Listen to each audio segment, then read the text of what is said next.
सूरज की पहली किरण ने जब सोने का पानी चढ़ाया तो शांत नदी ने भी अपनी आंखें खोल दीं। गांव के लोगों के लिए यह नदी जीवन का स्रोत थी, जो न सिर्फ प्यास बुझाती बल्कि खेतों को भी हरा भरा रखती। बच्चे इसकी लहरों के साथ खेलते और बूढ़े इसके किनारे शांति पाते। यह नदी उनकी संस्कृति और अस्तित्व का केंद्र बिंदु थी। गांव के बीचों बीच एक विशाल बरगद का पेड़ था, जिसकी छाया में गांव की पंचायत लगा करती थी। सभी महत्वपूर्ण फैसले इसी पेड़ के नीचे होते थे और हर समस्या का समाधान यही निकलता था। बच्चे इसकी जटिल जड़ों के बीच छुपन छुपाई खेलते और पक्षी इसकी डालियों पर अपने घोंसले बनाते। गांव में एक बुआ किसान रहता था। नाम था भीम सिंह, जो अपनी बुद्धिमानी और दूरदर्शिता के लिए जाने जाते थे। वह अक्सर कहा करते थे कि प्रकृति हमारी सबसे बड़ी शिक्षक है और उसके साथ सामंजस्य बनाकर रहना ही सच्ची समझदारी है। उनकी बातें गांव वाले बहुत गंभीरता से सुनते थे और उनके अनुभव से सीख लेते थे। एक दिन गांव में एक नए परिवार ने आकर डेरा डाला, जो शहर की भागदौड़ और प्रदूषण से तंग आ चुके थे। उन्होंने नदी के किनारे एक सुंदर सा घर बनाया और आधुनिक तकनीक से खेती करना शुरू कर दिया। उनके पास नई मशीनें और नए तरीके थे, जिसने गांव के कुछ युवाओं को आकर्षित किया। धीरे धीरे नए लोगों का प्रभाव बढ़ने लगा। उन्होंने गांव वालों को ज्यादा फसल उगाने का लालच दिया। उनकी सलाह पर किसानों ने रासायनिक खादों का इस्तेमाल शुरू किया और पुराने तरीकों को भूलने लगे। नदी के किनारे नए कुएं खोदे गए और पानी का अंधाधुंध दोहन शुरू हो गया। भीम सिंह ने गांव वालों को चेतावनी दी कि प्रकृति के साथ छेड़छाड़ का परिणाम अच्छा नहीं होगा। उन्होंने कहा कि यह नदी हमारी माँ है और माँ का दोहन करना उचित नहीं है। लेकिन अधिक पैसा कमाने की चाहत में किसी ने उनकी बात नहीं सुनी। कुछ ही महीनों में नदी का पानी कम होने लगा और उसका रंग भी बदलने लगा। जहां पहले साफ नीला पानी बहता था, अब वह मटमैला और गंदला दिखाई देता। मछलियां मरने लगीं और पक्षी उड़ गए। गांव वाले हैरान रह गए। एक दिन भीम सिंह ने सभी गांव वालों को बरगद के पेड़ के नीचे बुलाया और उन्हें समझाया कि कैसे रासायनिक खाद नदी में बहकर उसे प्रदूषित कर रही है और जलस्तर गिर रहा है। उन्होंने कहा कि हमने अपनी लालच में अपने सबसे बड़े बेनिफैक्टर को नुकसान पहुंचाया है। गांव वालों को अपनी गलती का एहसास होने लगा। नए परिवार वाले भी इस बैठक में शामिल हुए और उन्होंने भी माफी मांगी। उन्होंने कहा कि उनका इरादा किसी को नुकसान पहुंचाने का नहीं था, वह तो बस आधुनिकता लाना चाहते थे। लेकिन अब वह समझ गए थे कि प्रकृति के साथ सामंजस्य बनाकर चलना ही सबसे बड़ी आधुनिकता है। सभी ने मिलकर एक योजना बनाई नदी और पर्यावरण को बचाने के लिए। सबसे पहले रासायनिक खादों और कीटनाशकों पर पूर्ण प्रतिबंध लगा दिया गया और जैविक खेती को बढ़ावा दिया जाने लगा। गांव के युवाओं ने स्वयंसेवक दल बनाया, जो नदी की सफाई और उसके किनारे पेड़ लगाने लगे। नदी के किनारे से अतिक्रमण हटाए गए और उसके प्रवाह को रोकने वाली हर चीज को दूर किया गया। गांव वालों ने वर्षा जल संचयन के तरीके अपनाए ताकि भूजल स्तर को बढ़ाया जा सके। हर घर में एक छोटा सा तालाब बनाया गया, जो बारिश के पानी को सहेजता। भीम सिंह ने गांव के बच्चों को प्रकृति की इम्पोर्टेंस सिखानी शुरू की, ताकि अगली पीढ़ी इन गलतियों को न दोहराए। उन्होंने बच्चों के साथ मिलकर एक छोटा सा बगीचा तैयार किया, जहां सभी स्थानीय पौधे और जड़ी बूटियां उगाई जाती। बच्चे उत्साह से इस काम में जुट गए और उन्होंने इसे हरा उपहार नाम दिया।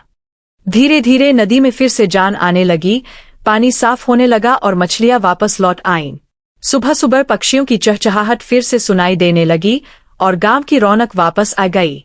खेत फिर से हरे भरे हो गए और फसलों की क्वालिटी पहले से भी बेहतर हो गई। नए और पुराने गांव वालों के बीच की दूरी खत्म हो गई और सभी एक बड़े परिवार की तरह रहने लगे। उन्होंने मिलकर एक सामुदायिक भवन बनाया, जहां हफ्ते में एक बार सभी लोग इकट्ठा होते। वहां वह अपनी समस्याएं साझा करते और साथ मिलकर उनका हल निकालते। गांव ने एक नया त्योहार मनाना शुरू किया, नदी उत्सव, जो हर साल बारिश के मौसम के बाद मनाया जाता। इस दिन सभी लोग नदी की पूजा करते और उसे स्वच्छ रखने की शपथ लेते। बच्चे सांस्कृतिक कार्यक्रम प्रस्तुत करते और सभी एक साथ मिलकर भोजन करते। गांव की यह कहानी आसपास के इलाकों में मशहूर हो गई और दूर दूर से लोग यहां आने लगे। वह सीख लेते कि कैसे एक कम्युनिटी ने मिलकर अपने पर्यावरण को बचाया और समृद्धि पाई। गांव वाले उन्हें अपना अनुभव सुनाते और प्रकृति के साथ सामंजस्य बनाकर रहने की सीख देते। भीमसेन अब बहुत बूढ़े हो चले थे, लेकिन उनकी आंखों में संतुष्टि की चमक थी। उन्होंने देखा कि उनका गांव फिर से खुशहाल है और लोगों ने प्रकृति का महत्व समझ लिया है। वह जानते थे कि अब उनका गांव सुरक्षित हाथों में है और आने वाली पीढ़ियां इसे संभाल लेंगी। एक शाम सभी गांव वाले नदी किनारे इकट्ठा हुए और भीमसेन को सम्मानित किया गया। गांव के सरपंच ने कहा कि उनकी दूरदर्शिता ने हम सभी को एक बड़ी तबाही से बचाया है। सभी ने एक स्वर में उनका अभिवादन किया और उन्हें गांव का सबसे बुद्धिमान व्यक्ति घोषित किया। भीमसेन ने मुस्कुराते हुए कहा कि यह मेरी नहीं बल्कि प्रकृति की जीत है जिसने हमें सबक सिखाया। उन्होंने कहा कि मनुष्य होने के नाते हमारा फर्ज है कि हम इस धरती और उसके संसाधनों की रक्षा करें। हमें कभी भी लालच में आकर प्रकृति का दोहन नहीं करना चाहिए। उस रात गांव में एक विशाल भोज का आयोजन किया गया जिसमें सभी ने शामिल होकर खुशियां मनाई। बच्चे खेलते रहे और बड़े गीत गाते रहे। नदी की लहरें भी संगीत के साथ ताल मिला रही थीं। ऐसा लग रहा था मानो पूरा गांव एक सुखद सपने में खो गया हो।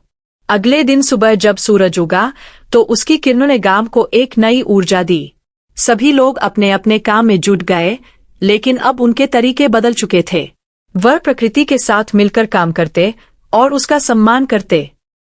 नदी के किनारे अब एक शिक्षा केंद्र बनाया गया जहां पर्यावरण संरक्षण के बारे में पढ़ाया जाता। आसपास के गांवों के बच्चे भी यहां आते और प्रकृति के साथ जीवन जीने की कला सीखते। यह केंद्र ज्ञान और जागरूकता का प्रतीक बन गया और सभी के लिए प्रेरणा का स्रोत। गांव वालों ने नदी के किनारे एक छोटा सा पुस्तकालय भी बनाया जहां पर्यावरण और कृषि से जुड़ी किताबें रखी गईं।